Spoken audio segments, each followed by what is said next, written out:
ಪಂಚಾಯತಿಗೆ ಹೋದೆ. 1:45-2 ಆಗಿತ್ತು. ಪಂಚಾಯತಿಗೆ ನಾನು ಒಳಗಡೆ ಹೋಗಿದ ತಕ್ಷಣ ಮತ್ತೆ ನಮ್ಮ PDO ಸೆಕ್ರೆಟರಿ ಮತ್ತೆ ಮಾಜಿ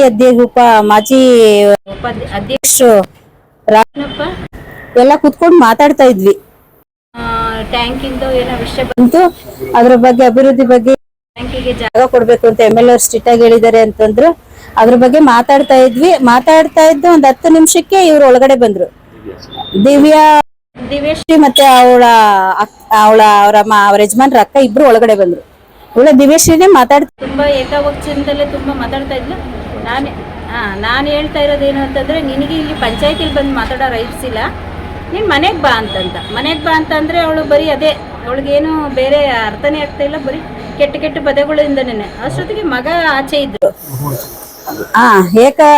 ಅದು ಕೆಟ್ಟ ಪದಗಳು ರೆಕಾರ್ಡ್ ಆಗಿದೆ, ಅದು ಗೊತ್ತಾಗುತ್ತೆ ನಿಮ್ಗೆ. ಅದನ್ನ ಕೊಟ್ರೆ ನಿಮ್ಗೆ ಯಾವ ಭಾಷೆ ಉಪಯೋಗಿಸಿದಾಳೆ ಅಂತ ಅವಳು ಮತ್ತೆ ಅವ್ರ ಯಜಮಾನ್ರ ವಿಜಯಕುಮಾರ್ ಅಕ್ಕ ಒಬ್ಳು ಅವಳು. ಆಮೇಲೆ ಇದೇ ಮಾತಾಡ್ತಿದ್ದಂಗೆನೆ ಅಲ್ಲಿ ಅವ್ರ ಗಂಡಸರು ಇವ್ರು ಒಳಗಡೆ ಬಂದ್ರು.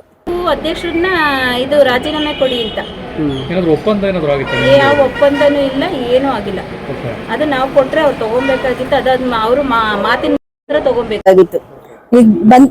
ಇವಾಗ ಬಂದಾದ್ಮೇಲೆ ಅವ್ರು ಏನ್ ಮಾಡಿದೆ ಅಂತಂದ್ರೆ, ಇಲ್ಲಿ ಗಲಾಟೆ ನಡೀತಿತ್ತಲ್ಲ, ಇವರಿಬ್ರು ಇಲ್ಲಿ ಗಮನ ಕೊಡ್ತಿದ್ದಂಗೆ ಅವರಿಬ್ರು ಒಳಗಡೆ ಬಂದವರು ನನ್ನ ಎಳೆದಾಡಿದ್ರು. ನನಗೆ ಇಷ್ಟೆಲ್ಲ ಗಮನ ಇಲ್ಲ, ಯಾಕೆಂದ್ರೆ ಇವ್ರು ಈ ತರ ತೀರಾ ಇದ್ರಲ್ಲಿದ್ದಾರೆ ಅಂತ ಹೇಳಿ ಗೊತ್ತಿಲ್ಲ, ವರ್ತನೆ ಮಾಡ್ತಾರೆ ಅಂತ ನನ್ಗೆ ಗೊತ್ತೇ ಇಲ್ಲ.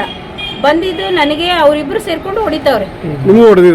ನನಗೆ ಹೊಡೆದ ನೋಡಿ, ಇಲ್ಲಿ ಅವಳು ಹೊಡೆದಿರೋದು ಎಳೆದಾಡ್ದಿರೋದು ಎಲ್ಲ ನನ್ಗೆ ಅವಾಗ ಒಂಥರ ಶಾಕ್ ಆದಂಗಾಯ್ತು. ಇವ್ನ ಆಚೆ ಇದ್ನಲ್ಲ, ಇವನ್ನ ಕರೆಯೋ ಅಷ್ಟೊತ್ತಿಗೆ ಆಚೆಗೆ ದಬ್ಬಿದ್ರು. ಅವಳು ಆಚೆಗೆ ಹೋದ್ಮೇಲೆ ಅವನ್ ಬಂದು ವಿಜಯಕುಮಾರ ಬಂದು, ವೆಂಕಟೇಶ, ವಿಜಯಕುಮಾರ, ಕೃಷ್ಣ ಅವರೆಲ್ಲ ಬಂದು ಇವನ್ ಮೇಲೆ ಹಲ್ಲೆ ಮಾಡ್ತಾವ್ರೆ. ಅವನು ನಮ್ಮ ಹುಡುಗ ಇದ್ದಾನ ಏನ್ ಮಾಡ್ದ, ಇದೇನ ಅವನು ಹುಡುಗ ಗಮನಿಸ್ತಿದ್ನಲ್ಲ, ಅವ್ನ್ ಮೊಬೈಲ್ ಇಟ್ಕೊಂಡಿರೋದಕ್ಕೆ ಅವ್ರಿಗೆ ಅನುಮಾನ. ಅವನ್ ಎಳ್ದಾಡಿ ಶರ್ಟ್ ಎಲ್ಲ ಇದ್ ಮಾಡ್ಕೊಂಡು, ಅಷ್ಟೊತ್ತಿಗೆ ನಮ್ PDO ಮೇಡಮ್ ಇದ್ರು, ಇವ್ರಿದ್ರು, ಎಲ್ಲಾರು ಆಚೆಗೆ ದಬ್ಬಕ್ ಇಷ್ಟಪಟ್ರು. ಅವ್ರು ಅದ್ರ ಬಗ್ಗೆ ಗಮನನೇ ಇಲ್ಲ. ಎಲ್ಲಾರು ಇದ್ರು. ಅಷ್ಟೊತ್ತಿಗೆ ಏನಪ್ಪ ಸರಸ್ವತಿ ಮಯಣ್ಣನು ಬಂದ್ರು. ಈಗ ನಂದು 26 ಬಂದ್ರೆ 3 ತಿಂಗಳು ಕಂಪ್ಲೀಟ್ ಆಗುತ್ತೆ. ಈ ತಿಂಗಳು 26 ಬಂದ್ರೆ ಅವ್ರ ಅಧಿಕಾರಕ್ಕೆ ಬರೋದಿದ್ರೆ ಮಾತಲ್ಲಿ ನಡ್ಕೊಂಡ್ಲಿ ಅವರು. ನನ್ನ ಎಳ್ಕೊಳೋ ಅಷ್ಟೊತ್ತಿಗೆ ನನ್ಗೆ ಅವಳು ಯಾವಾಗ ಅವನು ಅವ್ರ ಅಕ್ಕ 2 ಏಟು ಹೊಡೆದ್ರು. ಅಷ್ಟೊತ್ತಿಗೆ ನಾನು ಕೈ ಎತ್ತೋ ಅಷ್ಟೊತ್ತಿಗೆ ಅವ್ರ ಆಚೆ ಹೋದ್ರು. ಅಷ್ಟೊತ್ತಿಗೆ ನನ್ ಮಗ ಬಂದ, ಒಳಗಡೆ ಮಗ ಬಂದ. ಅವಾಗ ಅವ್ರು ಸುಮ್ಮನಾಗ್ಬಿಟ್ರು, ಅವ್ರು ಹೊರಟೋದ್ರು. ಈ ಕಂಪ್ಲೇಂಟ್ ಆಗಿದೆ ಸರ್. ಸುಜಾತ